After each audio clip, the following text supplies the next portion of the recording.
महाराज, अब तक 28 पुतलियां कहानी सुना चुकी हैं, लेकिन एक भी कहानी का गुण आप में नहीं था महाराज। तो क्या हुआ? अभी 4 पुतलियां तो बाकी हैं। और अगर उनकी कहानियों के गुण भी आप में नहीं हुए तो क्या? जब सारी पुतलियां अपनी कहानी सुना लेंगी तो मैं बैठ जाऊंगा सिंहासन पर। हैं?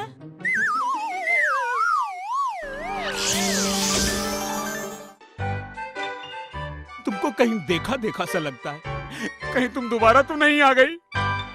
नहीं राजन, मैं तो इस सिंहासन की 29वीं पुतली मानवती हूँ। तो मानवती जी, आज आप मुझे कहानी सुनाएंगे? सुनाना तो पड़ेगा ही, क्योंकि आप तो एक छोटे बच्चे की तरह जिद्दी हैं। तो फिर छोटा बच्चा समझकर ही बैठने दो ना। मैं तो चाहती हूँ कि आप इस सिंहासन पर बैठे, लेकिन ओफो, आप सभी का ये लेकिन, किंतु, परंतु, मंतु मुझे इस सिंहासन पर बैठने ही नहीं दे रहा। बैठने के लिए आप में महाराज विक्रमादित्य का कोई एक गुण तो होना ही चाहिए। आप मेरी कहानी सुनिए। यदि आप में भी महाराज विक्रमादित्य की तरह गुण हैं, तो आप मुझसे बिना पूछे ही इस सिंहासन पे बैठ जाइएगा। ठीक है, कहानी सुनाओ। एक समय की बात है, महाराज विक्रमादित्य भेष बदलकर अपने राज्य में घूम रहे थे कि अचानक उनके कानों में किसी के चिल्लाने की आवाज सुनाई दी। बचाओ! बचाओ! भैया बचाओ! भैया बचाओ!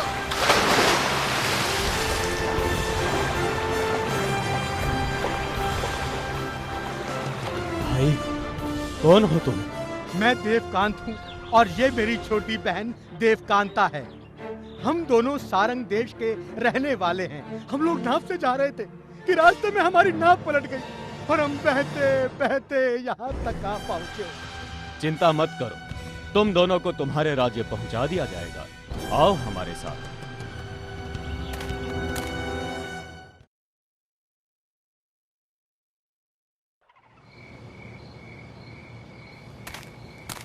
क्यों ना मैं महाराज से विनती करूं कि वे मेरी बहन से शादी कर लें।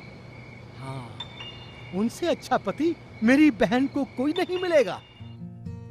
महाराज, मैं चाहता हूं कि आप मेरी बहन से शादी कर लें। देवकांत, अगर तुम्हें याद हो तो तुम्हें बचाते समय हमने तुम्हें भाई कहा था। इस नाते से देवकांता हमारी भी बहन हुई। अब देवकांता की शादी हम करवाएंगे। तुम्हारी नजर में कोई लड़का हो तो बताओ। उदयगिरी राज्य के राजकुमार उदयन मेरे पास आए थे देवकांता का हाथ मांगने, लेकिन उस समय मेरी हालत ऐसी नहीं थी कि मैं अपनी बहन की शादी एक राजकुमार से कर पाता। इस बार हम देवकांता की शादी का रिश्ता उदयन को भेजेंगे।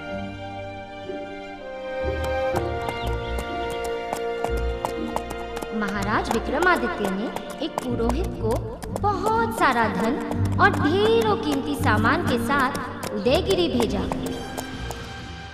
हरि बोल, हरि बोल। महाराज, रास्ते में लुटेरों ने मुझे लूट लिया और सारा धन लेकर भाग गए। हरि बोल, हरि बोल, हरि बोल। क्या? मंत्री जी, पुरोहित को और धन देकर वापस उदयगिरी भेजिए, और इस बार इनकी रक्षा के लिए इनके साथ हमारे कुछ घुड़सवार भी भेज दीजिए। जो आज्ञा महाराज। वाह भाई वाह, कितना सारा माल मिला है। अगर लूटने के लिए रोज ऐसे ही बुढ़े मिलने लगे तो बहुत जल्द हम भी अमीर हो जाएंगे। हाँ, लेकिन तू कभी अमीर नहीं बन पाएगा। क्यों? क्योंकि तेरा नाम तो गरीबदास है।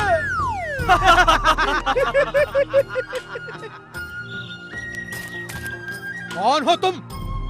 लगता है ये राजा का कोई जासूस है। नहीं नहीं, मैं कोई जासूस नहीं, मुझे अपना ही साथी समझो। मैं भी तुम्हारे साथ काम करना चाहता हूँ। हम चारों के पास कोई ना कोई कला है। अगर तुम भी हमारे साथ जुड़ना चाहते हो तो तुम्हारे पास भी कोई कला होनी चाहिए। बताओ, है कोई कला तुम्हारे अंदर? हाँ है ना, लेकिन पहले तुम सभी अपनी अपनी कला के बारे में बताओ, फिर मैं बताऊंगा। मैं चोरी का ऐसा मुहूर्त निकालता हूँ कि हम कभी खाली हाथ नहीं लौटते। मैं इस जंगल के सभी चिड़ियों और जानवरों की भाषा अच्छी तरह से समझ लेता हूँ। अरे मुझे कैसी कला आती है कि जब भी हम चोरी करने जाते हैं ना, तो कोई हमें देख नहीं पाता है। मेरे पास ऐसा मंत्र है जिसे मैं अपने शरीर पे बांध लूं ना, तो मुझे कोई कितना भी मारे मुझे चोट नहीं लगता। अब तुम बताओ कि तुम किस कला में माहिर हो? हैं? मैं किसी भी जगह को देखकर बता सकता हूँ कि वहाँ धन कहाँ छिपा हुआ है, और मैं एक ऐसी जगह जानता भी हूँ जहाँ ढेरों धन छिपा हुआ है। तो आज की रात हम वहीं चोरी करने चलेंगे।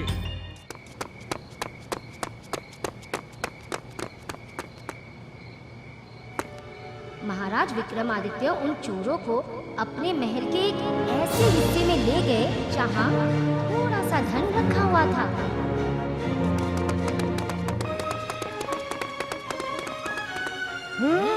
ये सिपाही कहाँ से आ गए?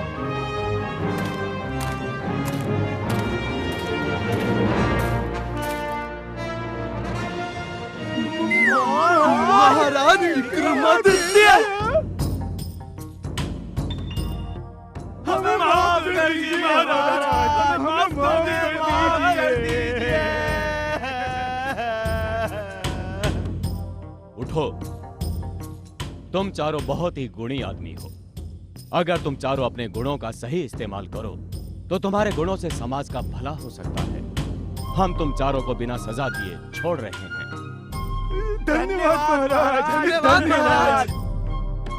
लेकिन एक शर्त है। वो क्या महाराज?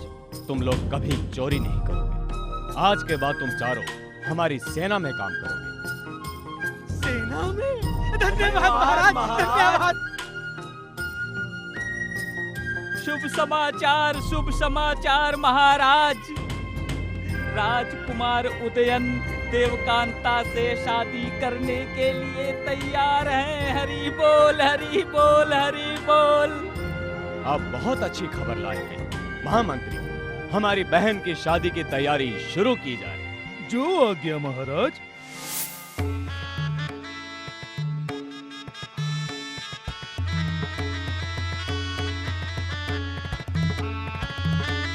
महाराज विक्रमादित्य ने खुद अपनी देखरेख में देवकांता की शादी राजकुमार उदयन से की। तो ऐसे चरित्रवान थे हमारे महाराज विक्रमादित्य। यदि आप में भी ये गुण है तो आइए, मैं आपका स्वागत करती हूँ। इस सिंहासन पर बैठिए और इसकी शोभा बढ़ाइए। आइए, आइए। महाराज विक्रमादित्य के सामने मेरी शोभा कम हो जाती है, तो मैं इस सिंहासन की शोभा कैसे बढ़ा सकता हूँ? और इससे पहले कि आप मुझे जाने के लिए कहें, मैं खुद ही यहाँ से चला जाता हूँ। लेकिन मैं दोबारा जरूर आऊंगा।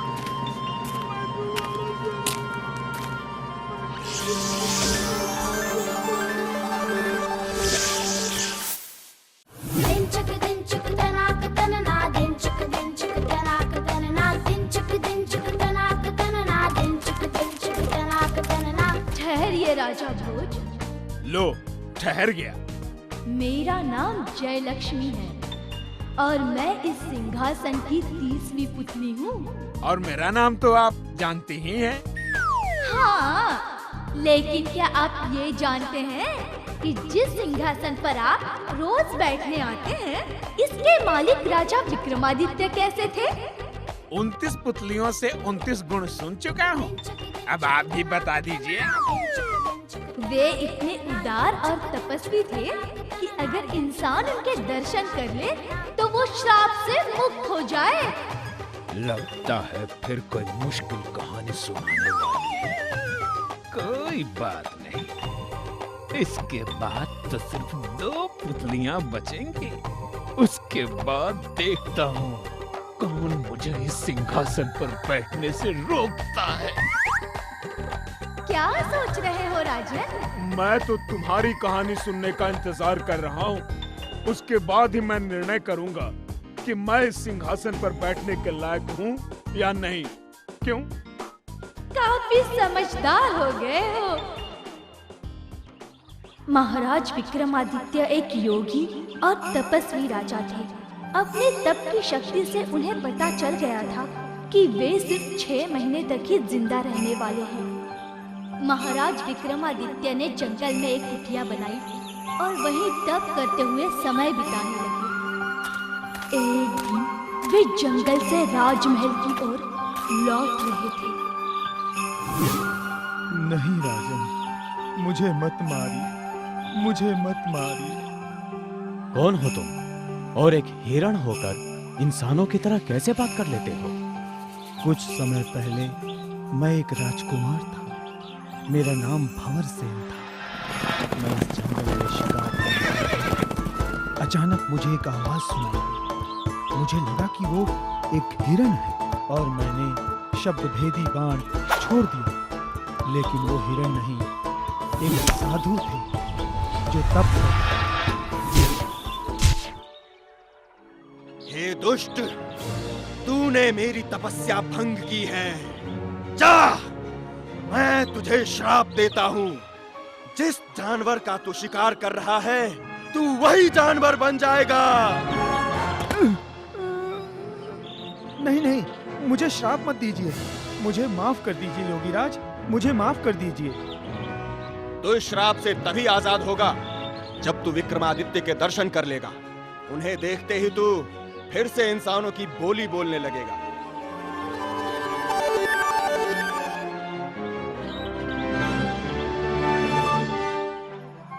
जब आप चलकर उस योगी से मिलेंगे, तब मैं फिर से भंवरसेन बन जाऊंगा। हमें उस योगी के पास ले चलो। महाराज, वो रहे योगीराज।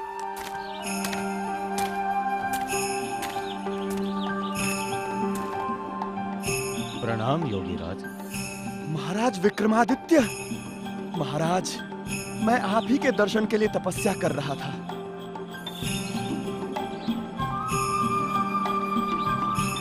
मुझे सपने में देवताओं ने कहा था कि आप देवों के देव हैं, भगवान इंद्र के चहेते हैं।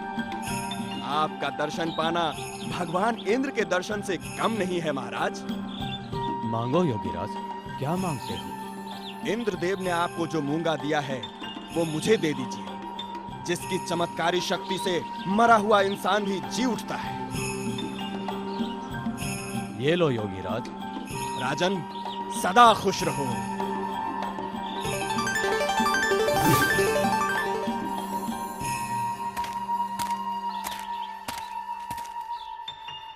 महाराज, मैं आपको अपने राज्य में आमंत्रित करता हूँ।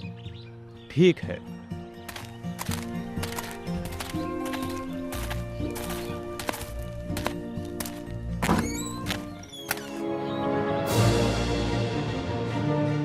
कपाल सेन?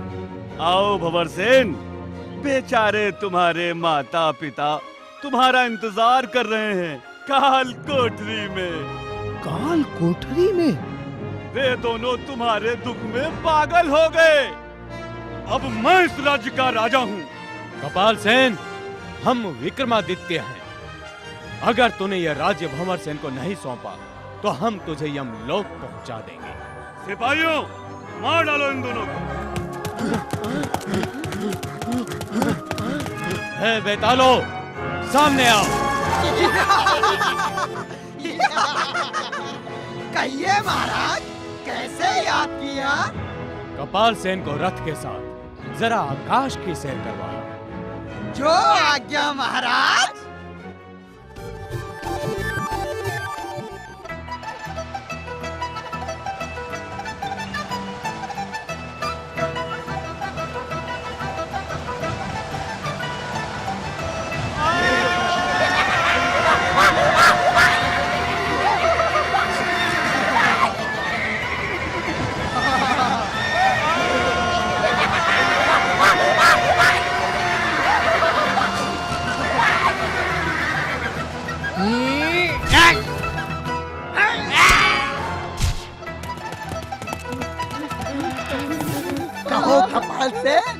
कैसी लगी आकाश की सैर?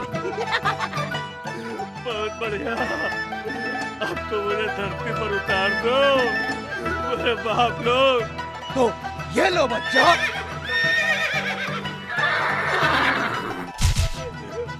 अरे मर गया रे। अगर अपनी जान बचाना चाहते हो तो ये राज्य छोड़कर भाग जाओ। अभी लो महाराज, मैं तो अभी चला।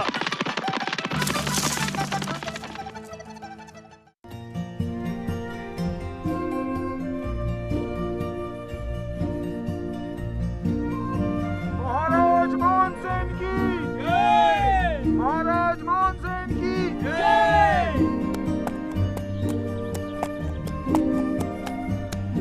महाराज मुझे बचा लो, मेरे पैर में चोट लगी है, मैं भाग नहीं सकता और मेरे पीछे एक शेर पड़ा है। हमें क्षमा करना, हम तुम्हारी जान नहीं बचा सकते।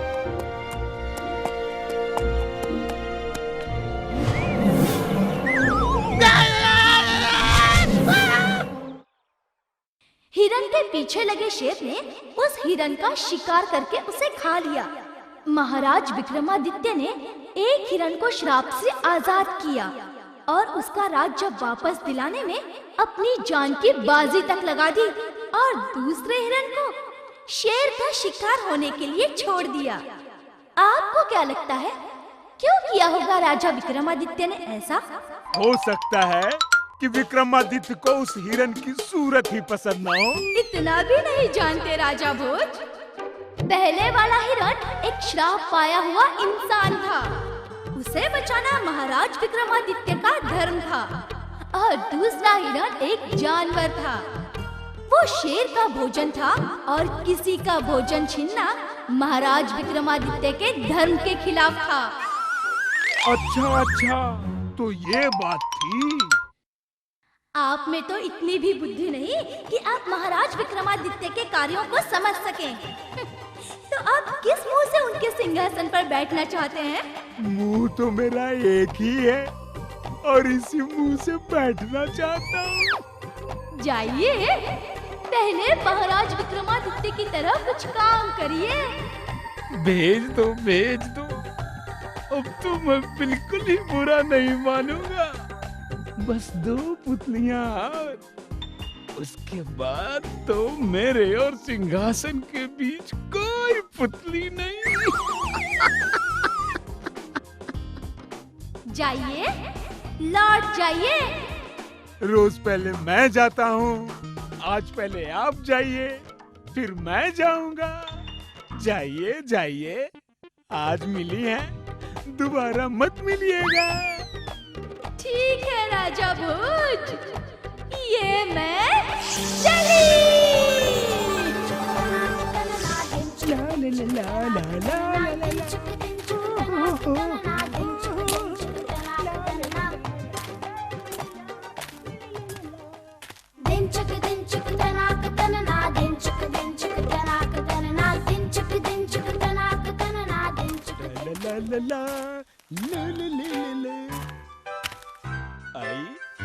आई आजा। आई आजा।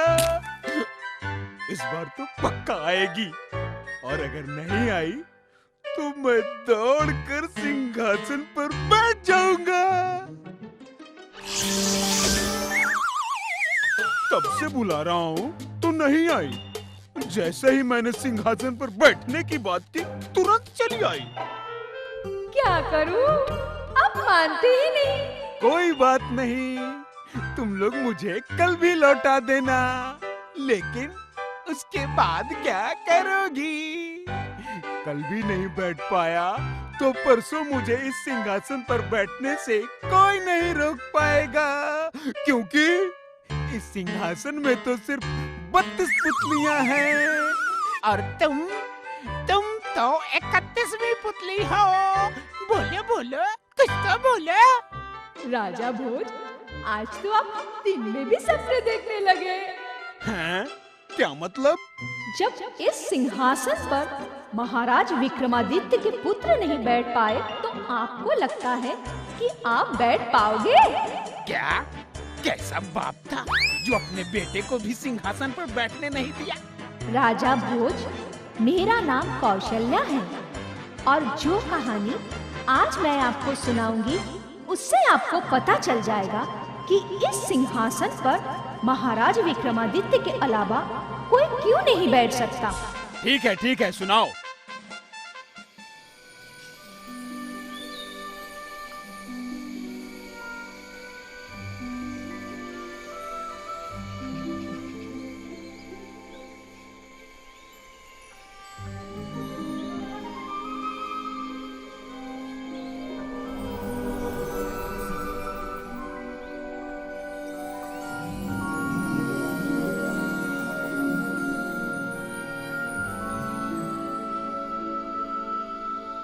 बेतालों, हमारे सामने आओ।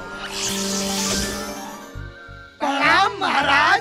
कहिए, इतनी रात गए, कैसे याद किया? हमें तुम दोनों की जरूरत। जरूरत में ही आप हमें बुलाते हैं। मुमकिन काम खुद करके नामुमकिन काम हमसे करवाते हैं।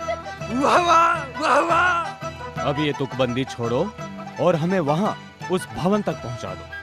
तो आइए सरकार, जो खड़े हैं बेकार। एक बार फिर वाह वाह, वाह वाह।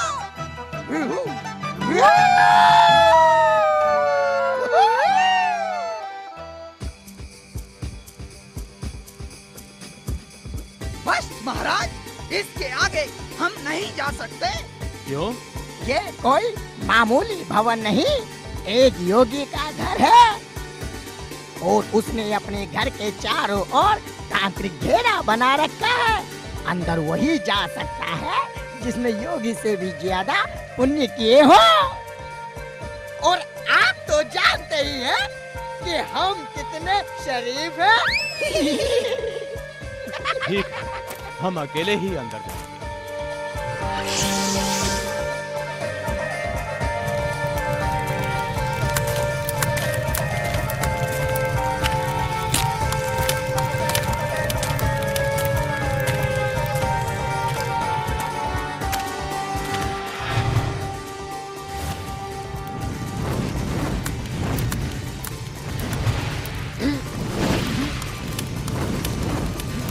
जो कोई भी है उसे अंदर आने दो, उसका पुण्य मेरे पुण्य से कहीं ज्यादा है।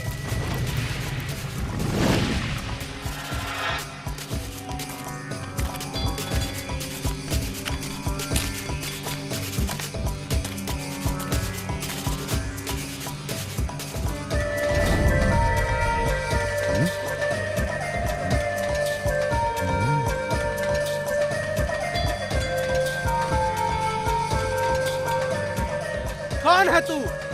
सच सच बता, नहीं तो मैं तुझे भस्म कर दूंगा। हम राजा विक्रमादित्य। आपको अपने सामने देखकर मैं धन्य हो गया राजन। बोलिए, क्या चाहिए आपको? ये अद्भुत भवन और यहाँ की सारी सुख सुविधाएं हमें दे दी। दिया राजन। धन्यवाद योगीराज।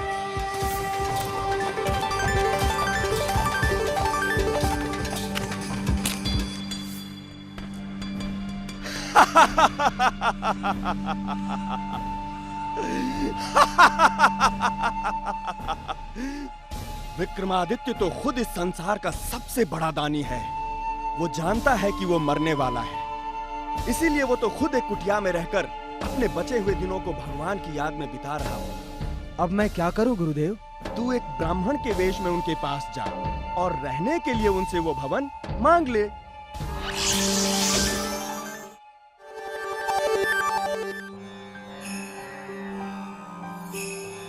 कुटिया में रहने वाले महलों के राजा, मेरे लिए भी कुछ रहने का इंतजाम कर।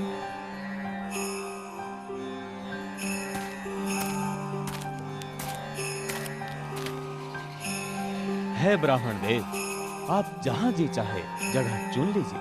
मुझे आपका ज्योतिपुंज वाला भवन चाहिए। आपको वेश बदलने की जरूरत नहीं योगीराज, हम तो आपकी परीक्षा ले रहे थे। जाइए योगीराज, संभालिए अपने भवन को।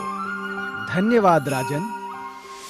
तो ऐसे थे हमारे राजा विक्रमादित्य। क्या आप भी ऐसा कर सकते थे? मैं और ऐसी बेवकूफी कभी नहीं। अब आगे सुनिए राजन।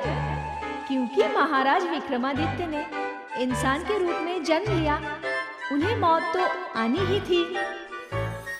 और एक दिन वे अपने शरीर को छोड़कर स्वर्गलोक चले गए। इस राज्य को अब एक नए महाराज की जरूरत है और इसके लिए महाराज के सबसे बड़े बेटे जैतपाल को ही राजगद्दी पर बैठाया जाए।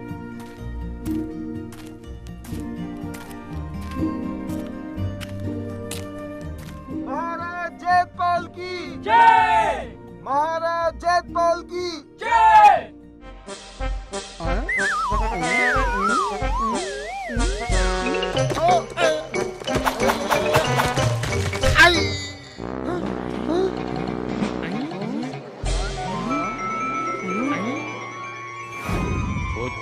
यह सिंहासन देवताओं का है और इस पर वही बैठ सकता है जिसमें देवताओं के गुण।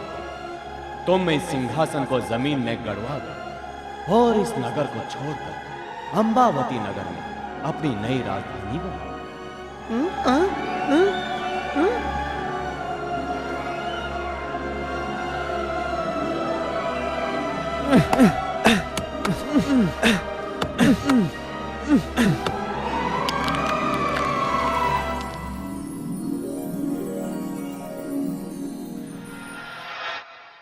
राजा भोज, जब जैतपाल महाराज विक्रमादित्य का बेटा होकर इस सिंहासन पर बैठ नहीं पाया, तो आप इस पर बैठने का सपना कैसे देख रहे हैं? मुझे तो समझ में ही नहीं आ रहा कि मैं हंसूं या रोऊं। जैतपाल को तो इस पर बैठकर चक्कर आया, मुझे तो अब इस सिंहासन को देख देख कर ही चक्कर आ रहा है। अब तो मैं सिंहासन पर सपने में भी नहीं बैठ पाऊंगा, नहीं बैठ पाऊंगा मैं।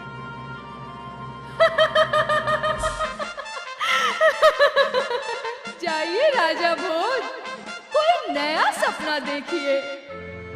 सपना?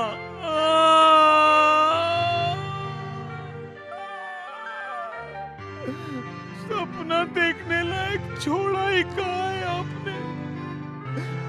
जाइए देवी और हमें कुछ सोचने दीजिए, जाइए।